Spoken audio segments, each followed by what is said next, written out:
The Norwegian Method. I'm Gustav Eden, 3 times world champion. I'm Christian Blumfeldt, Olympic and 3-time world champion. I'm Dr. David Lippman, a health and human performance specialist. And welcome to the Norwegian Method podcast. The Norwegian Method. The Norwegian Method. Welcome back to the Norwegian Method podcast. Joining me today with a special guest, Christian, Gustav, and special guest Casper. Thanks for joining us, guys. Thank you. Thank you. Thank you. It's been, we're morning after, and I just asked you guys how you were, and you all said sore. So I guess that's good news. Everyone gets to hear that you're human. Yeah, I feel it quite a lot. Like both in the breathing muscle, like the diaphragma, and also my Achilles is super sore. But I guess that's like a 2-day thing, I hope. Because after Texas, also super sore in my Achilles, but made it through okay. That's good to hear. I felt I had to dig way deeper yesterday than what I did in Texas. So I feel it's all over the quads, the hamstring, the legs. So I feel more tired today than from the last one. Yeah, I feel just empty. And the blisters under my foot also. Yeah, quite sore walking on. But I think it will go over in some days, hopefully. But soreness feels a bit better when you have done it well. Yeah. Like it hurts in a different way if you have It's a not good having the race. It's a better empty feeling than being disappointed and then feeling empty also. Yeah, it's empty physically, not emotionally. After X, I was super disappointed, and I had pain in my Achilles, and that's double pain. That's much worse. Yeah, that is the worst. Casper, I wanted to ask you, how's this feel compared to post first Ironman, right? Because you're still relatively new here. These two next to you have done quite a few of these. How's this all feeling for you? I think this field were more compact with like better swimmers and also better runners. And also, of course, you have Magnus and the other Danish guys there for pushing the bike. So this field I felt were stronger than Texas. So happy to perform in a stronger field. Sorry, I meant your feeling. How are you feeling today compared to post Texas? Yeah. I'm a little bit better than Texas, but still sore. So I still feel the emptiness in the body and muscles, and also stiff. But Yep. All right, and then just a point of administration. How do you three like to be referred to as a group? Is it the Norboys? Is it the Hype Train? How are we referring to you? The Norwegian Hype Train. The Hype Train. Okay, very good. Always works well as well. Like it's optional. A child of love has many names, so the better or the more names we have, the happier we are. We have Bergen as well. Yeah. It's like the crew from Bergen. I like that.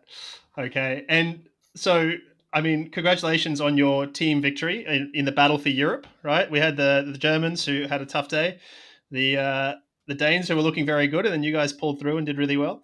Now, I heard the Danes were colluding before the race about race tactics. Is this something you guys did, or were you just like, listen, we'll see you out there, and we'll make it up as we go along? Yeah, I think the Danes had more like a concrete game plan. I heard that they were planning to attack on the cobble section and then keep the pace hot from there. That's what Christian Hugenhaug decided to do by himself, but that was supposed to be a team plan from what I understand. We didn't have quite the same tactics. All of us are kind of relying a bit more heavily on the run, and when that's kind of your point of strength, then it's kind of more your own thing. Christian and Casper ended up running quite a bit together. I was pacing a little bit behind for most of the way, so we didn't have like a game plan together. But I think it's a bit different with the Danish because they don't train together. So they have to sort of do this more like planning it in advance maybe. While if we want to work together after on the course, we can sort of read the situation a bit more and just by a little flip on the elbow, we sort of understand what's going on. And also it's a bit, with a race ranger, it could be quite difficult dynamics within a group. So it was a couple of times where I see, for example, Casper or Christian coming up, and then I have a kind of close gap and I kind of slow down a little bit to let them in. So it's more like being understanding of Christian and Casper, not like trying to block, because that's something you also can do. If you see someone coming behind, kind of block the light a little bit, so they have to go all the way through. So it's more like being helpful rather than having a pure tactic. Yeah, friendlies in the bunch, I guess, rather than a team, so to speak. You probably also have a lot of those conversations informally through training where you're like, hey, this is probably going to happen or whatever, as opposed to having to sit down and sit the night before and go, okay, these are the race tactics that we're going to use. Yeah. Well, let's go through it a little bit. Like, so what do we think? I mean, I heard you speaking, Christian, saying you didn't like your swim, but how was the swim in general, and how did the other two feel about it?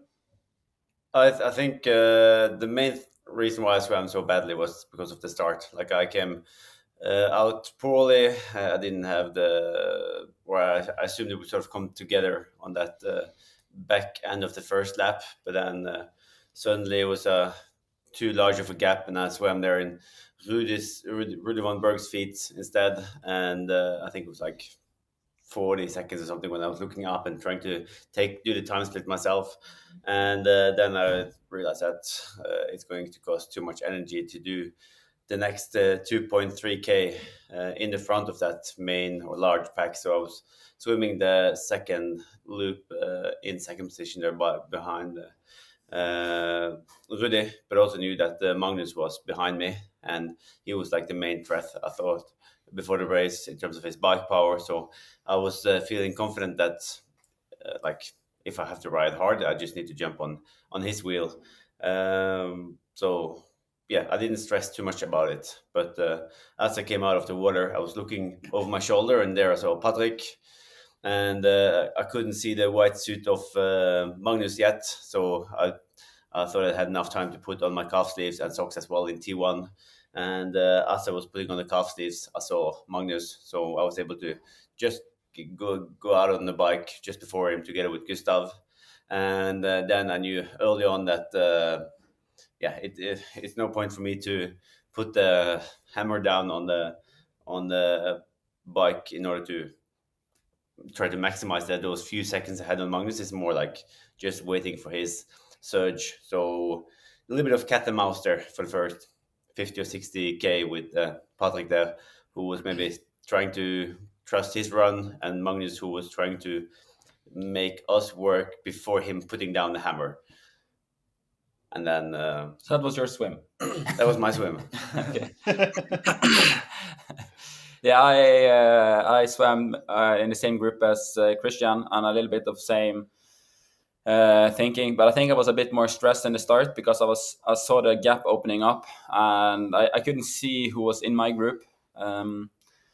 So in the start I was like, oh my god, now I'm so far behind, and I felt the pace was actually quite easy after the opening first K. I just wasn't there in the first pack, and when you feel like you're swimming kind of easy in the group, but you're not like a good enough swimmer to lead it out, it's kind of you're leading the destiny to someone else. And it was a bit stressful in the start, but I managed to try to just focus on staying calm in the group, and then hopefully I won't lose too much time. In the end, we lost.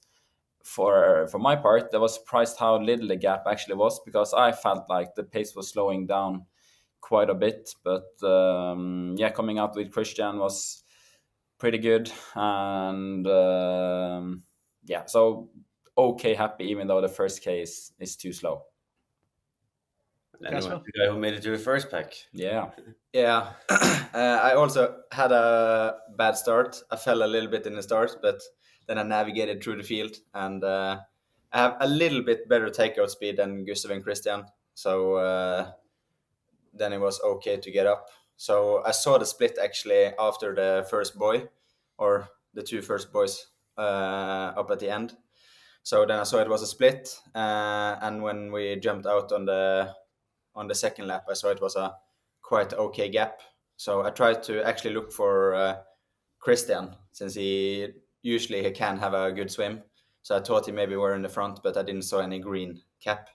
So then I knew that I were the only one of us up there. But yeah, the So swim. you didn't look for me. No, sorry. Oh shit. Yeah, but yeah, Gustav you have actually swim Yeah. okay in this training. year. You Yeah. have, yeah. So it hasn't been too bad. Yeah. So, but yeah, as I said in the start, it was better swimmers here than it been previous races. So yeah, then And it was Jonas pushing the pace, right? yeah, he and another guy, I don't know who. Okay. So, but I did actually feel it was quite easy to be in the front. So it was easy to be in the legs. So I didn't fight for going further up the field since, yeah, then you just waste energy. And I were in a good position and didn't fight with anyone. So then I just sat there and waited for being done with the swim. Yeah. Well, let's talk transition. Obviously, you talked about sitting down in transition, putting on calf sleeves and stuff. Is that something you could change, KB? Like, could you have done that on the run if you hadn't found out to have time? Or is it just like, all right, we're no calf sleeves today. We're just going for it without calf sleeves? The calf sleeves is for the bike. Yeah. So in order to save a little bit of aero gains there. Yeah. So I don't know what the last results we did when we tested it a few years ago, but it would be interesting to look again when we go with Body Rocket next week to just do another round with the calf sleeves versus no calf sleeves to see the difference there. Because if you're making, I don't know, saving 7 watts or 10 watts on it, then those 18 seconds you're losing by putting them on is something you will gain again over the 180k. And as well with the socks is more to put the calf sleeves easier on. Gotcha. I also have the calf sleeves in my transition bag, but yeah, and in the kind of unlikely event where I feel like in control with the first group and feel like I have plenty of time, then yeah, I would sit down and put them on. So we're all doing like a gains versus disadvantage analytics in T1 to see where in the group you are. And I think Christian did the right thing, and I also did the right thing because I was kind of more in the tail end of that group. So yeah. But that is also important that you're having some socks in T2. So in case you're not putting them on in T1, that you're not there suddenly without socks at all for the run. Yeah. Well, mate, you know what would help your aero a lot, KB, is like if those calves weren't touching, mate. Like that'd be some serious aero gains. Because I also worry about the friction on the on your crossbar, you know, because of the calves. Yeah, so that's maybe also why I've been gaining so much by having the calf sleeves on, is because my calf is basically like 2 quads. Anyway, leg muscles aside, so let's talk about bike. I saw, you're obviously in the first group, Casper. Were you pretty sure that these guys would bridge up to you, or what was the thinking there? Yeah, I was quite sure that I would bridge up since I assumed Magnus would pull them up. But I were a bit surprised that it didn't came up earlier. But I also rode quite hard for the first 45 minutes since when I jumped on the bike, it took me 200 meters and then my BTA saddle mount broke. So I lost 2 bottles. So I needed to stop, and then I picked up 1 bottle and needed to throw away one of the motorcycle guys took the broken part. So then I were a little bit stressed with the nutrition since I lost 150 grams of carbs. So then I just hold on to the 1 bottle and drank it until the first aid station. So I rode a little bit too hard than what I would like to do in the start. But yeah, and then Christian Hugenhaug came past since he also took on his calves. So just took his wheel and we rode up to the first group. So that was okay, but a little bit harder than I would prefer. What about you two coming out of the water? What was the thinking, KB, Gustav? What were you thinking coming out of the water?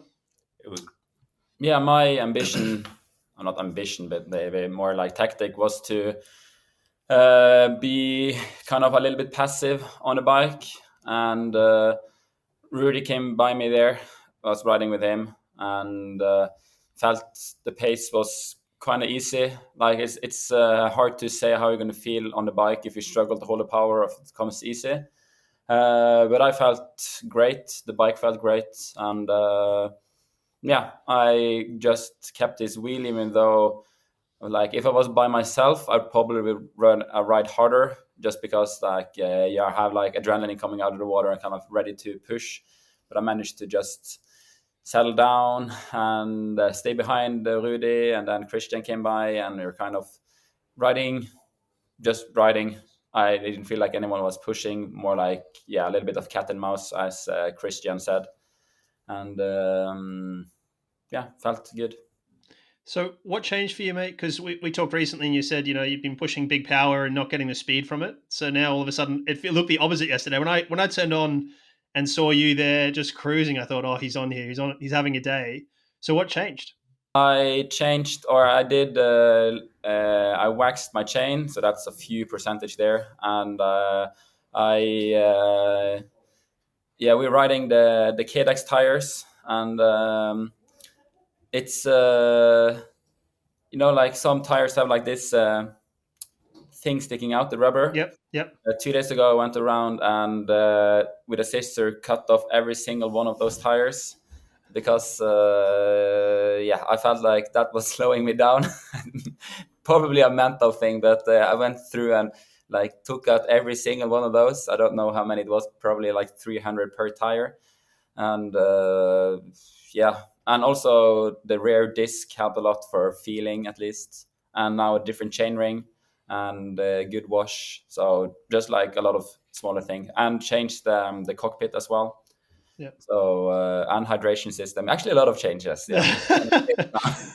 I was going to say, I strongly doubt it's a wax chain or a clean bike. It feels like you might be one of those guys that does that quite often. So yeah, okay, very interesting. So basically, as I saw it, Christian Hogenhaug obviously pushed it off the front. He went by himself. We ended up with two groups there, and then they eventually joined together. And then at that point, everyone thought, okay, they're gonna that group of 13 is gonna bridge up to Christian. But actually, it looked like you guys played a lot of cat and mouse. You're probably riding easier in that group than most would have anticipated. Almost like the inverse of what happened in Kona, with you guys trying to blow each other up. Is that fair to say? I wouldn't say super easy. I think the pace was a little bit on and off. With the group dynamic, it's a bit difficult to just kind of change the lead, because of the race ranger and the referees they seemed like quite tough yesterday. We'll get to that. Yeah.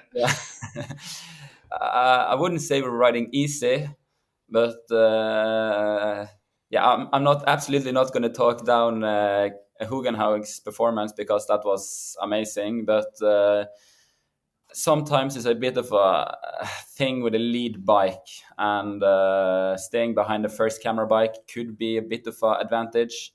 I just watched a little bit of the replay, and it could seem like at some points he had a little bit of a draft.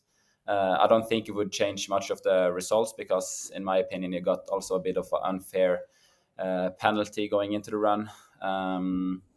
But yeah, so that, I think that's part of the reason why he could grow the gap, even though he wasn't pushing that hard. But I think it's more as well, like everyone is afraid of Magnus' bike power, so they're holding back rather than going steady in the front. And then when he's having to come by surging, and then everyone is suddenly spiking the power for 1 or 10 minutes trying to stay with him, and then he's then looking over his shoulder and trying to get someone else to work, and then the pace drops again. So that was maybe also why we lost like 2 minutes to the guys in the first 40 or 50k, because they were pushing hard in front, and we were playing a little bit cat and mouse.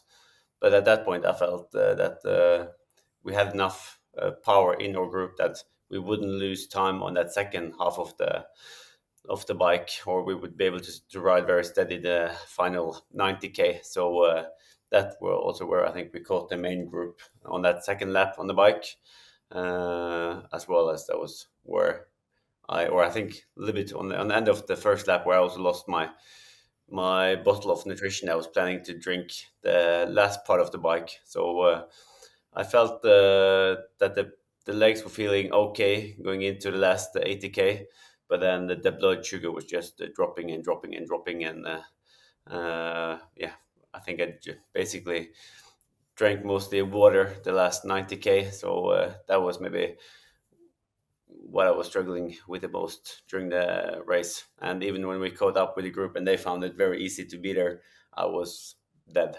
How much caffeine did you take? I did 50-50 in the bottle with 320 and 320 caffeine gels, no drinks mix. So I had 300 milligrams on the bike plus one gel, so 400. And before the start? And before the start, I had 200 milligrams plus two Red Bulls. Okay. So that's like 350? 300, yes, 360. So 760 for the day. And then I did a little bit on the run as well. And as well, when after I dropped, we'll get to it later, like when I dropped Casper, then I went a little bit heavier on the caffeine gels as well. So just for the last hour of the race. So yeah, it was a very short night of sleep. The Norwegian method. We have been using Plasmade for the last 18 months, and what I love the most is how it helped me get ready for the hardest sessions. A hard session is tough in itself, but with Plasmade it just gives me that little bit extra that helps me perform every single time. We use Plasmade approximately 40 minutes before training and sometimes before flights. After using Plasmade, I feel like the oxygen is just more available in my muscles. I felt like every single breath is utilized more. Alongside their orange, strawberry and watermelon flavors, Plasmade have launched a new delicious pineapple citrus flavor. Visit plasmade.co.uk and use the code NM15 for 15% off your order.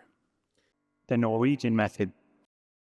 Enough caffeine to make most people not sleep for a week. Sounds like trying to compensate by grabbing the Morton gels in the aid station, but I couldn't see them for the last 2 or 3 aid stations, and also a little bit like hectical with age groupers when they're like having the inside line of the aid station. So I wanted to ask guys as they passed me if they had a spare gel on them.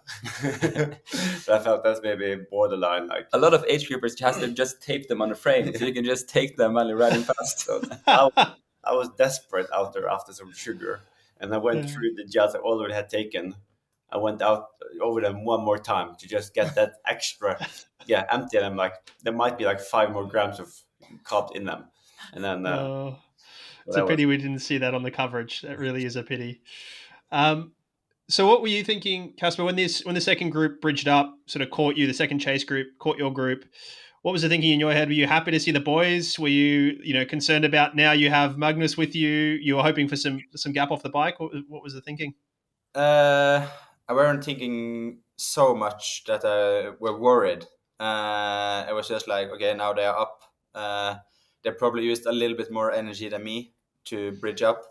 But I also were a little bit more active in the front yesterday than I normally are, since I want to test doing a bit more work towards Nice, so test how the run legs are. So I knew that I've been running good in training and that it's basically just Christian or Gustav that can beat me in the run. I weren't so worried about anyone gonna run faster than me, but you never know. It's a long day, and I also lost my nutrition in the start, so I already were on minus with carbs. But yeah, it was just nice to see Gustav and Christian coming up. They looked fresh when they came past.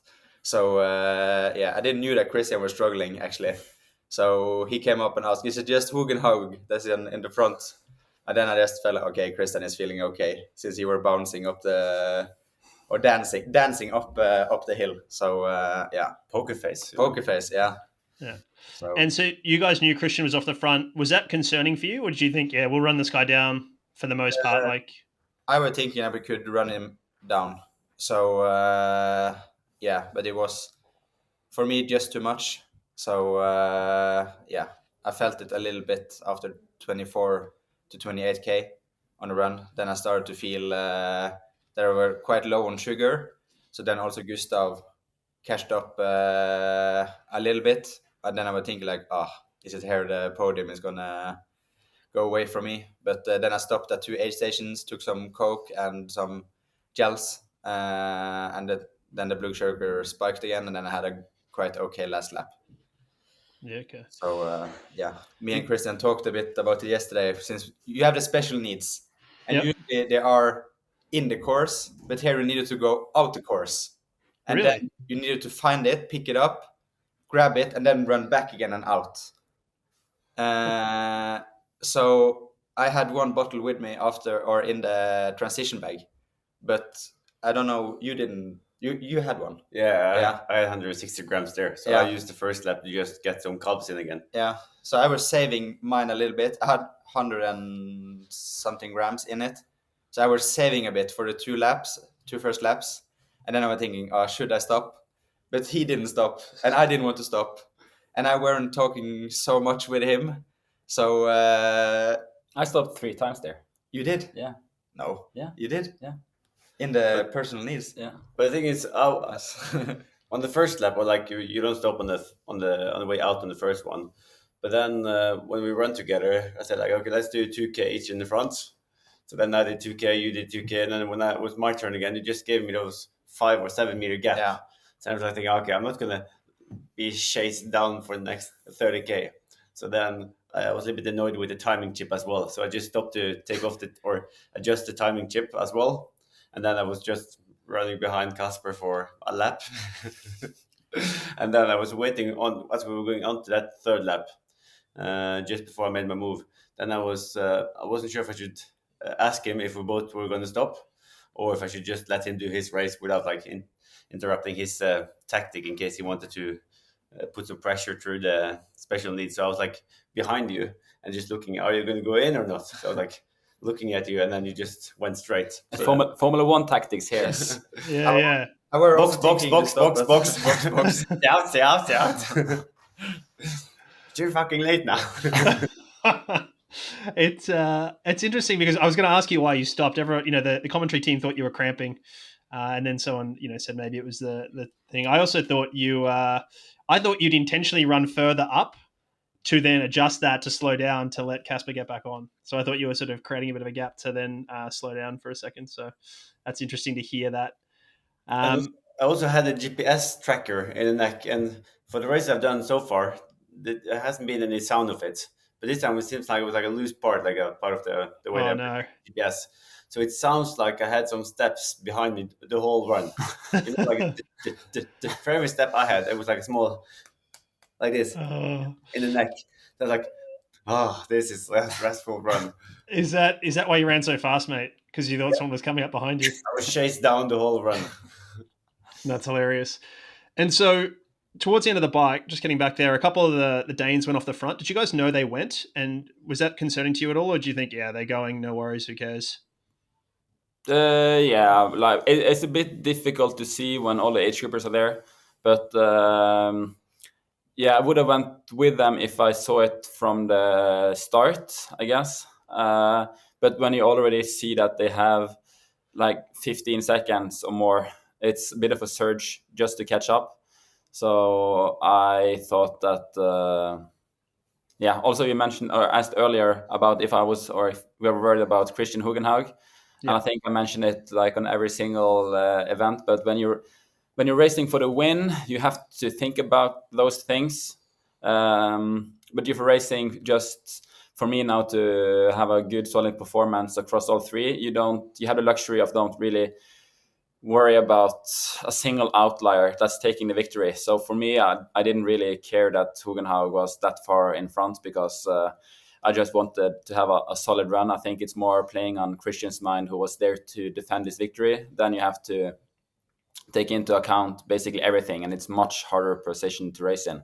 Even though he likes the pressure of being the favorite, you still have to think more during the bike. But yeah, some, I don't know how many it was, but someone broke away a little bit towards the end, but I wasn't really worried. You're not going to gain a crazy amount for the last case anyway. You're looking a little bit how much distance is it left. Like if it's only 30K left, it's limited how much time you can lose to stronger riders versus how much it's going to hurt your legs in terms of like if you can still do a 2:30 run by going as hard as you can for the last 30K on the bike, that might hurt you by 5 minutes. So like it doesn't really add up. But for my side, I was just cooked that last hour when they were making that move, and I didn't really see it either. And I was more just struggling to stay within the group, and I couldn't have done anything with it. Yeah, it was quite late. It was like literally from the commentary team, it sort of reminded them at least of Kat Matthews's move late in Frankfurt, where she sort of just put a bit of a spurt in at the end for the last little bit. So she got into transition first and had a clear run in transition. It looked more like a couple of kilometers worth of effort, not really 10, 15 kilometers. So it was an interesting thought there to try and clear things up, because you guys you were very quick through transition, KB. I don't know about, they didn't show stats for you, Gustav or Casper, but you were quick through transition, and I'm sure you were all anxious to get running, given that was where you were going to do all the day. Christian already had his socks on, so you save a little bit there as well. And I have no shoelaces too tight either. I also ran in the light spray yesterday, so no shoelaces there, and it's pretty convenient to put on. I feel like I had a pretty good T2, but haven't seen any numbers for it. Yeah, no, it's I'm not sure it's a hugely relevant factor when it's 90 seconds to 2 minutes. I don't think that 30 seconds is a big deal. So I guess let's talk run. You guys all get going on the run pretty similarly. And what were we thinking on the run? Like, obviously, KB, you were chasing down Christian. Casper, you're probably thinking, like, let's see what we can do here. Let's damage some stuff. And Gustav, you're probably just thinking, let me just pace this well here and keep this Achilles in health. I guess let's start with you, Gustav. What were you thinking on the run? How did the run progress for you? Yeah, it's a bit annoying to let Christian go in the start, because at the start of a marathon, everything feels so easy. And the pace, I was looking down at the watch, I was running like 3:30, low 3:30s. But it felt so easy, but I knew I had to let him go, because I'm not going to do the same mistake as I did in Texas. I ended up doing kind of a mistake, or not mistake, but pacing too hot in the start. But I'm happy with, that I managed to just let him go without letting my ego go in the way. It's a bit frustrating just see them running slowly away when, like, I knew I could be there, but then I would completely blow off towards the end. So I'm pretty pleased with my marathon. I managed to hold my composure really well, and especially the second lap, I felt like I was running extremely well. Good posture. I'm running with LS shoes, and they felt snug on my feet. No like pressure points as you get with normal laces. Then you can sometimes feel a little bit irritation under the foot or on the top foot. But yeah, I felt very in control. And then I started to get a little bit overheating and a little bit dehydrated. And I stopped 3 times at the personal needs just to take a bottle. But then I think I overhydrated like for 5K, because I wasn't like puking full on, but like a little bit, because I just drank too much on too little time. And I guess the liquid didn't really fully progress down in the stomach.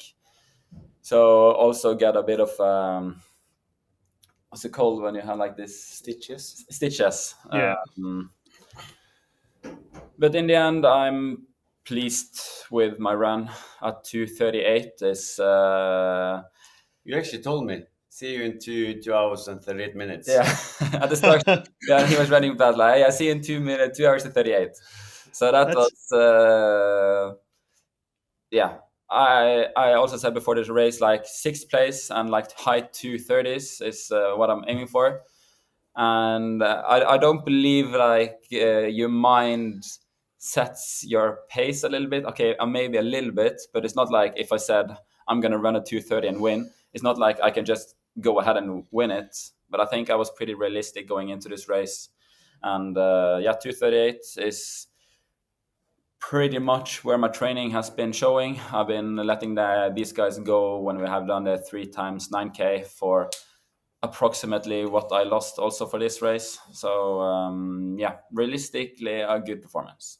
And what did you think when you caught Magnus? I'm interested by this because he was obviously ahead. You got the other two had run him down already, and I was thinking, well, Gustav's going to catch him here.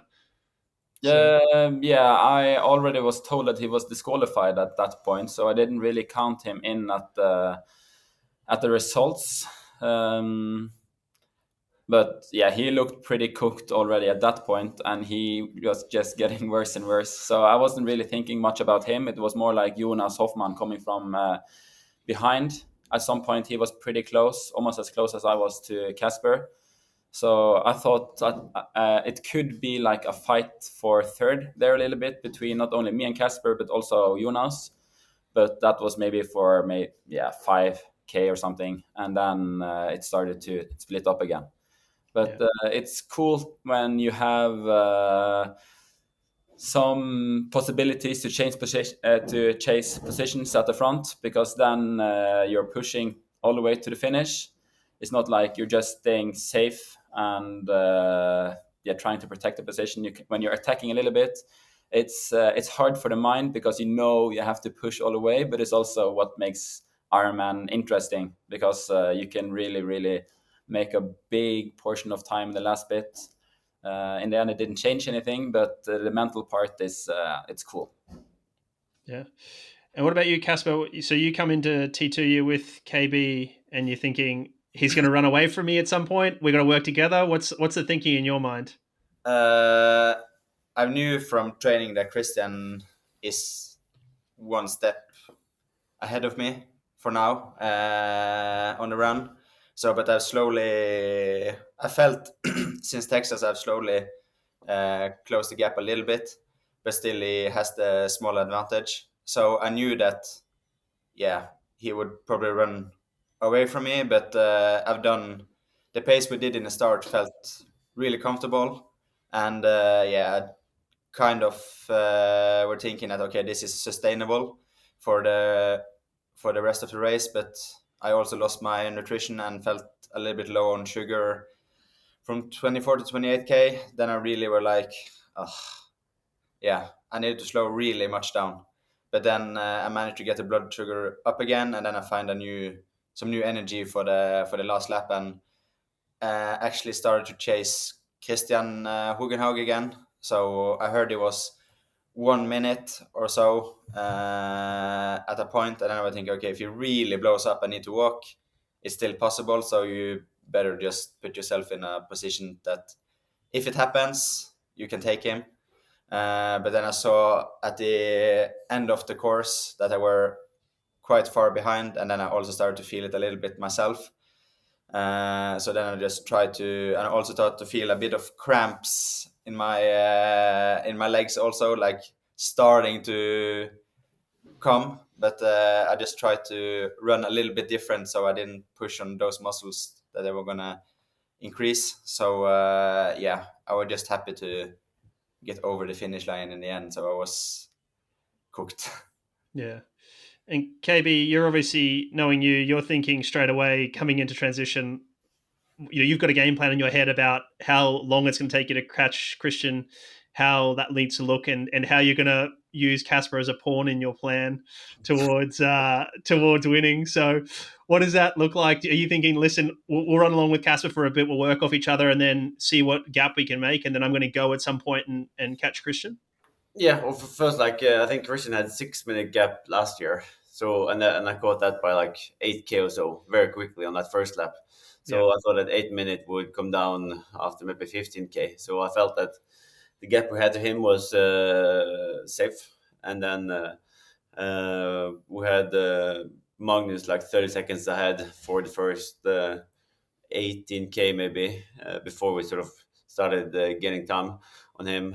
And I felt that we were running still pretty good. Like we were doing 3:30 pace on average for the first 2 laps. And then I thought, okay, either Magnus have been playing his card sort of opposite this time around. He's been holding back and just preparing for an all-time good run for him, or he's overpacing.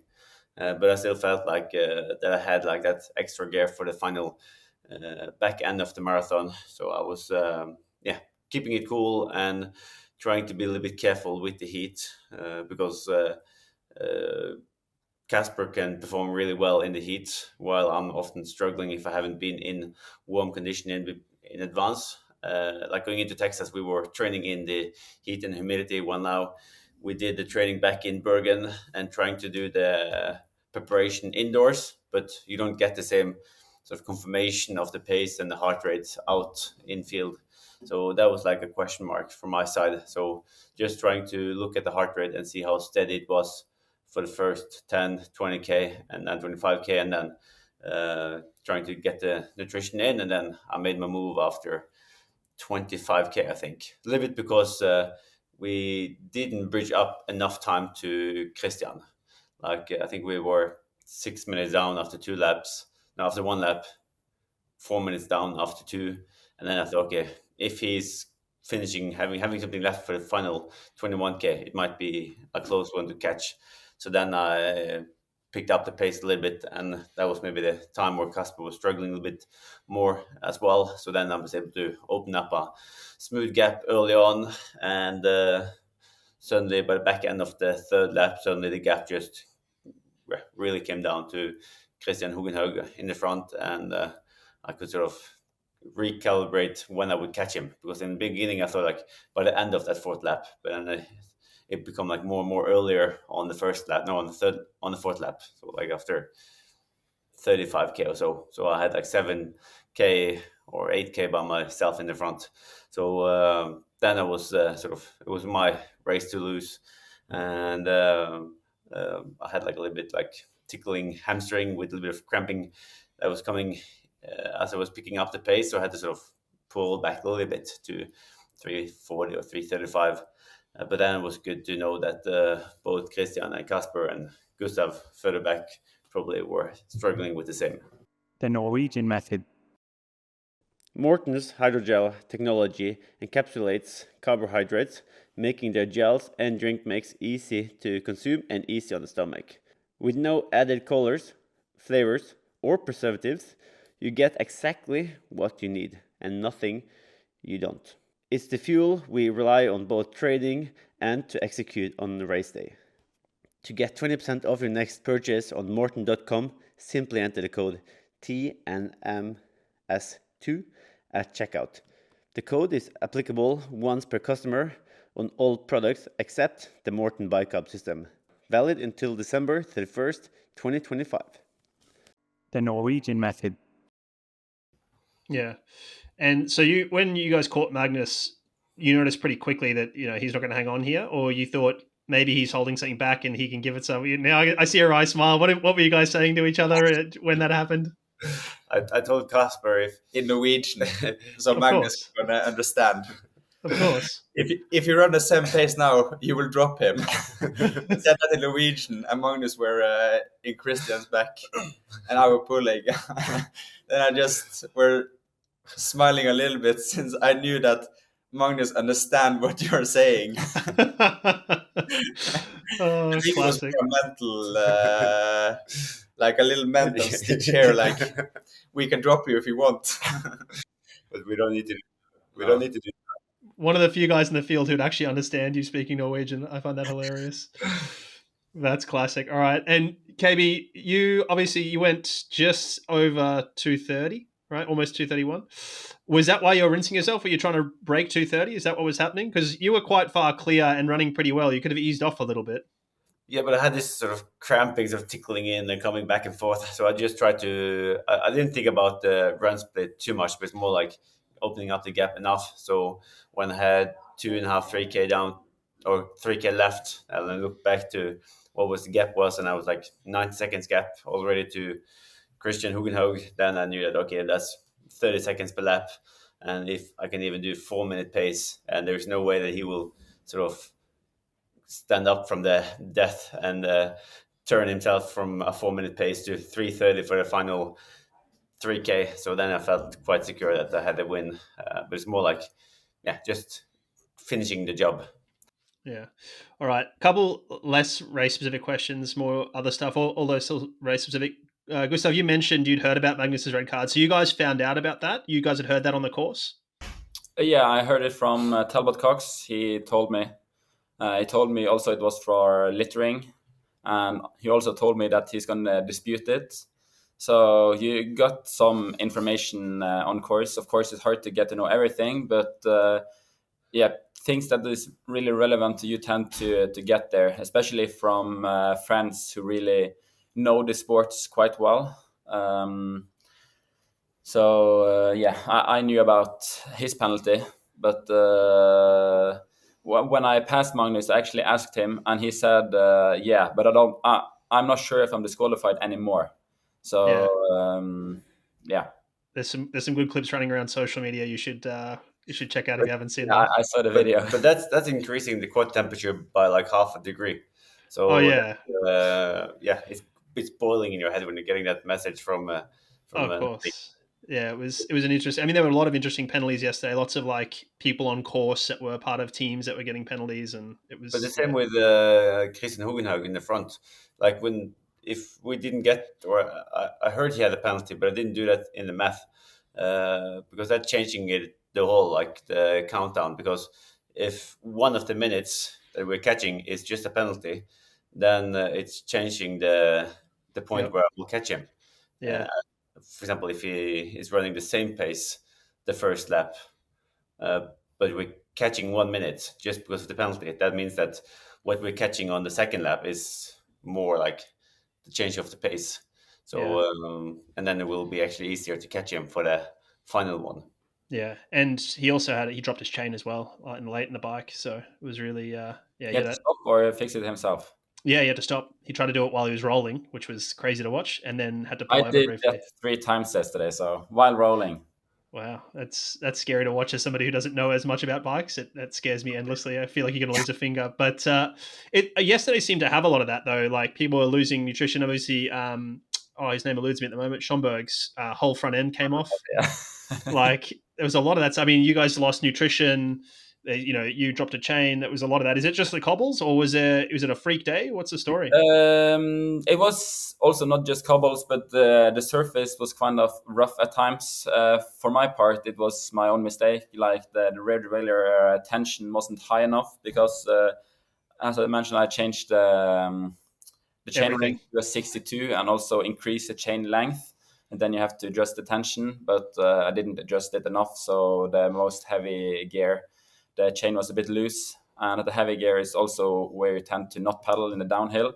So when I lost tension from not pedaling, then it kind of came off because I'm running a one by. But it's also kind of easy to put one again because you can just put it on the outside and then on top again. So it's not like that hard. The hardest part was looking down at the chain at the same time as trying to not go into the draft zone, and also it's a lot of age groupers going in and out. So I felt like I felt technically good on the bike, and I managed to do it quite easy. Yeah, apparently that's a good sign. Alrighty, and so a couple other things here. We'll talk about what you're going to next because I think that'll be interesting for people, and people love hearing about your training. But Gustav, we're going to talk about your cap. Crowe on the podcast said it was a cute little running cap. Any chances of changing that, or are you going to keep going with the cute little cap? I gave it away to a fan yesterday, but I have more, but different colors. It's like a thin running cap from On, and it's nice because you can put ice in it quite easily because it have like this rubber thing. It looks more like an old school cycling cap. It does. But, I liked it. Yeah, I saw you flipped it into aero mode late in the marathon, but for the first half you had it in the in its intended use, and Christian did the opposite. What's the story there, boys? Can we coordinate?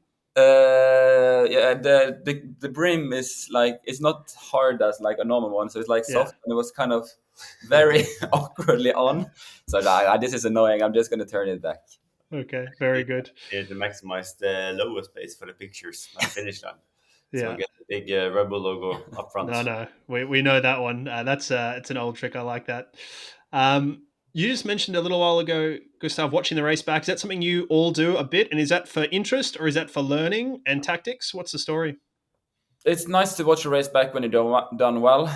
If you're like had a bad day, then I kind of tend to ignore it a little bit.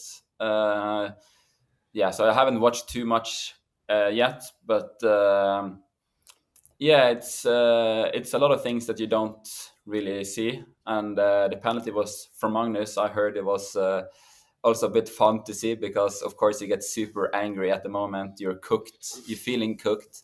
And then also you're getting cooked by a referee. Then it's like the court temperature rise so quickly that the head just explodes.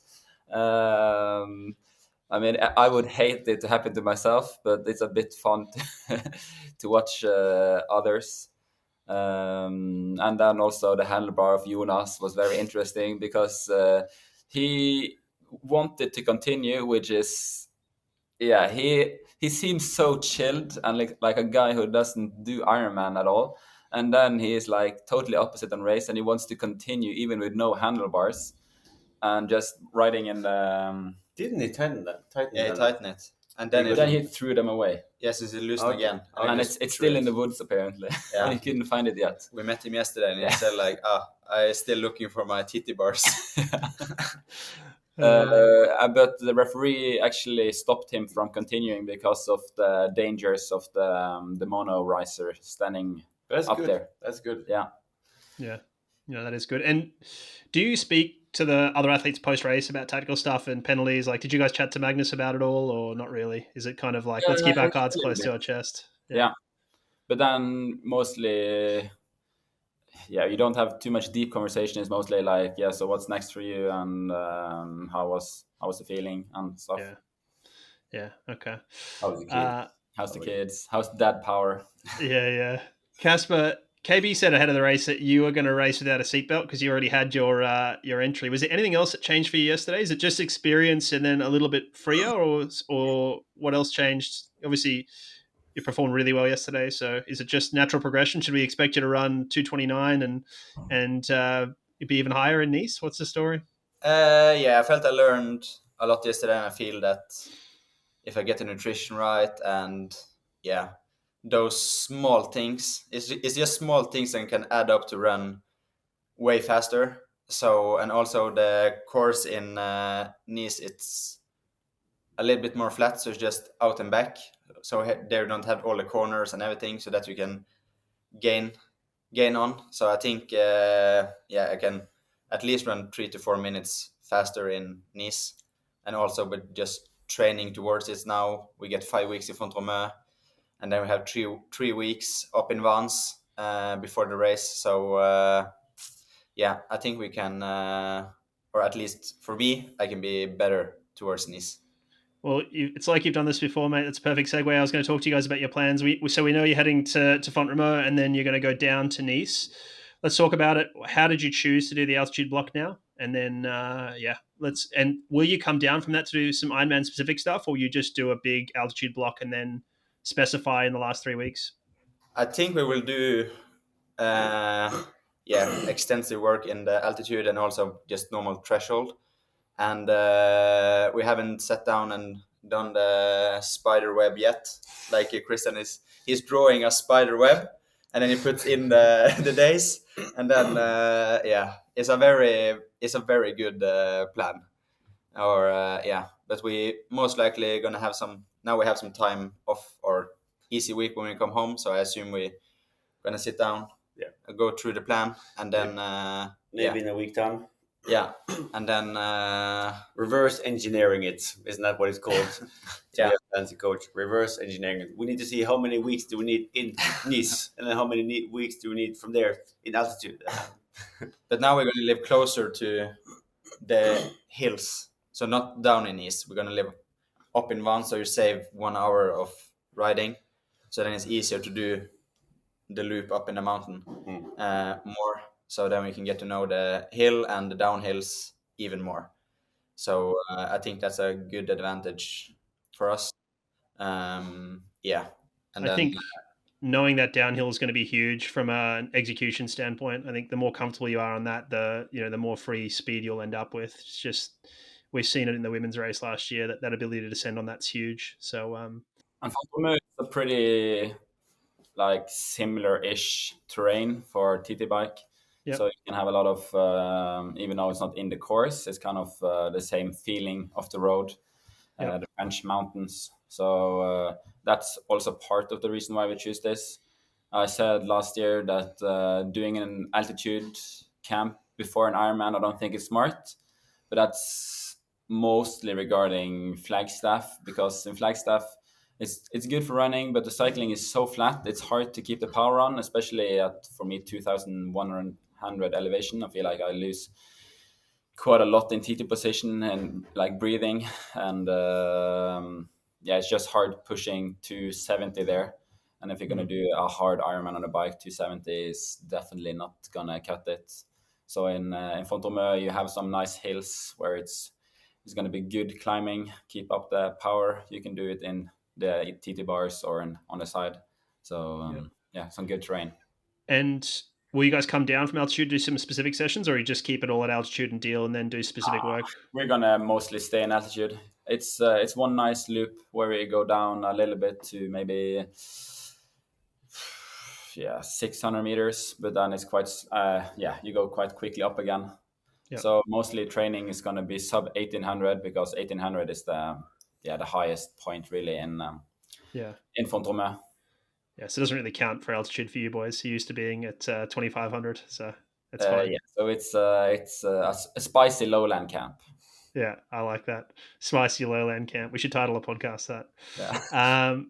The last question I had for you, KB, I noticed, I know you hate to lose, and I noticed on the podium you lost the race at the bottom of the beer from Christian Hogenhaug. So is that something you're going to be working on between now and Nice? I didn't sign up for it, but I think I would have beaten him if I gave it a try. Like, I'm pretty good at the chugging. Oh, very good. I love to hear that. Anything else, boys? Anything else we need to cover? Anything else you wanted to say? Any other thoughts? Bring back the champagne. Yeah. Bring back the champagne. No more beer. Champagne only. Yeah. I think beers in Germany is okay. Like having those massive glasses. Yeah, that's okay. But they have to be like massive, like the ones they have in Hamburg. Like we had like a small one. Like in the World Series in Hamburg, it's like 3 liters or something. Very good. Then you get the shoe as well, like the glass. Yeah. You get the glass, the high one. So I like that. That's very cool. Alrighty. Well, thanks, boys. Thanks for joining us, Casper. It was great to have you on the pod. I'm sure the listeners will be very keen to hear, very, very keen to hear from the full hype train. And, best of luck. Safe travels, boys. Enjoy Bergen for a week and then enjoy altitude. And I'll talk to you when you're in altitude. Yeah. Back on track. See ya. See you later, boys.